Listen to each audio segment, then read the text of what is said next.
ప్రధాన పొలిటికల్ పార్టీలన్నీ వైజాగ్ మీదే పూర్తి ఫోకస్తో పనిచేస్తున్నాయి. అక్కడ తమ వ్యూహాలు రచిస్తున్నాయి. ఇప్పటికే రాష్ట్రంలోని వివిధ ప్రాంతాల్లో బలమైన ముద్ర వేసిన ఆయా పార్టీలు ఇప్పుడు వైజాగ్ తమ కార్యస్థానంగా చేసుకోవాలని చూస్తున్నాయి. వైజాగ్ నుంచి ఉత్తరాంధ్ర మొత్తం వ్యాపించాలనేది వాటి వ్యూహంగా కనిపిస్తున్నాయి. ఇక ఆ క్రమంలో విశాఖ సిటీలో ఎప్పుడూ సత్తా చూపించలేకపోయిన వైసీపీ వచ్చే ఎన్నికల్లో అక్కడ బలమైన పునాదులు వేసుకోవడానికి కసరత్తు ప్రారంభించిందట.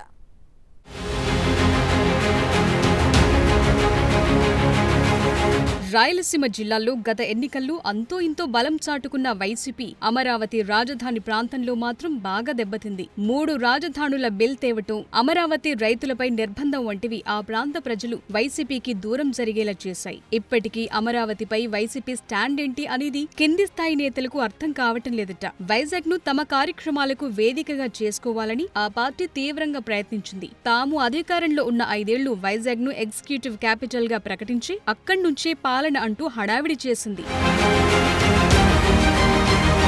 ఒకవేళ గత ఎన్నికల్లో వైసీపీ గెలుచుంటే వైజాగ్ నే ఏపీకి రాజధానిగా మార్చేసి ఉండేదంటున్నారు. ఆ మేరకు ఎన్నికల సమయంలో జగన్మోహన్ రెడ్డి 1కి 2 సార్లు ప్రస్తావించారు కూడా. ఆ క్రమంలో ఋషికొండను తొలిచేసి తన క్యాంప్ ఆఫీస్ కోసం ప్రజాధనంతో భారీ ప్యాలెస్ నిర్మించుకున్నారు. తీరా చూస్తే సీన్ మొత్తం రివర్స్ అయింది. గత ఎన్నికల్లో ఎదురైన ఓటమి నుంచి పార్టీని బయటకు తీసుకొచ్చేందుకు వైసీపీ అధ్యక్షుడు జగన్ ఉత్తరాంధ్ర జిల్లాలపై ఫోకస్ పెట్టారు. ఈ నెల 9న నర్సీపట్నం పర్యటనకు ప్రణాళిక సిద్ధం చేశారు.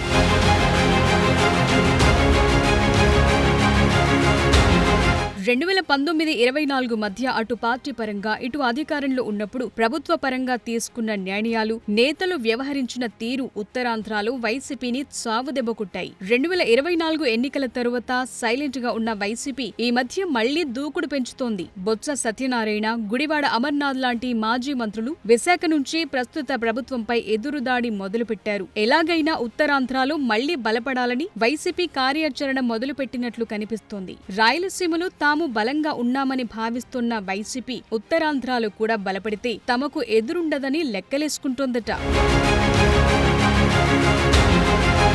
గత 5 సంవత్సరాల కాలంలో జరిగిన తప్పులేంటి, భవిష్యత్తులో ఏ రకంగా ముందుకు వెళ్లాలి, ఏ రకమైన కార్యాచరణ రూపొందించాలి అనే అంశాలపై ఉత్తరాంధ్ర ముఖ్య నేతల సమావేశం నిర్వహించారు. అలాగే ఈ నెల 9వ తేదీన ఉత్తరాంధ్ర ప్రాంతంలో నర్సీపట్నం మెడికల్ కాలేజ్ ను స్వయంగా పరిశీలించబోతున్నారు. కూటమి ప్రభుత్వం అధికారంలోకొచ్చిన తరువాత మెడికల్ కాలేజ్ ను ప్రైవేట్ పరం చేస్తామని చెప్తోన్న నేపథ్యంలో మెడికల్ కాలేజ్ అంశాన్ని ప్రధాన ఎజెండాగా పెట్టుకుని ఉత్తరాంధ్ర నుంచే పోరాటాలు చేయాలని వైసీపీ ఆలోచన చేస్తోందట.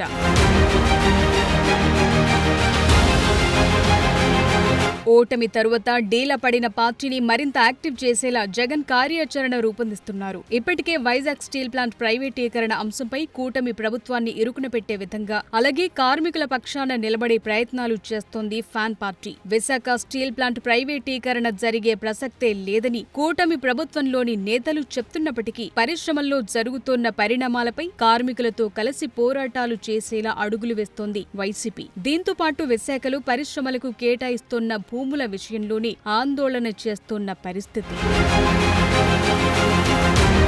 ప్రైవేట్ సంస్థలకు నామమాత్రపు ధరలకు భూములు కేటాయించడాన్ని వ్యతిరేకిస్తూ ఈ అంశాలపై నిరసనలు చేపట్టింది వైసీపీ. ఇక మరోవైపు నూతన మెడికల్ కాలేజీల అంశంపై పోరుబాట పడుతున్నారు వైసీపీ నేతలు. ఈ అంశంపైనే నేరుగా ఫీల్డ్ విజిట్ చేయనున్నారు వైసీపీ అధ్యక్షుడు జగన్. ఈ నెల 9న నర్సీపట్నంలో వైసీపీ హయాంలో చేపట్టిన మెడికల్ కాలేజ్ నిర్మాణ పనులను పరిశీలించనున్నారు.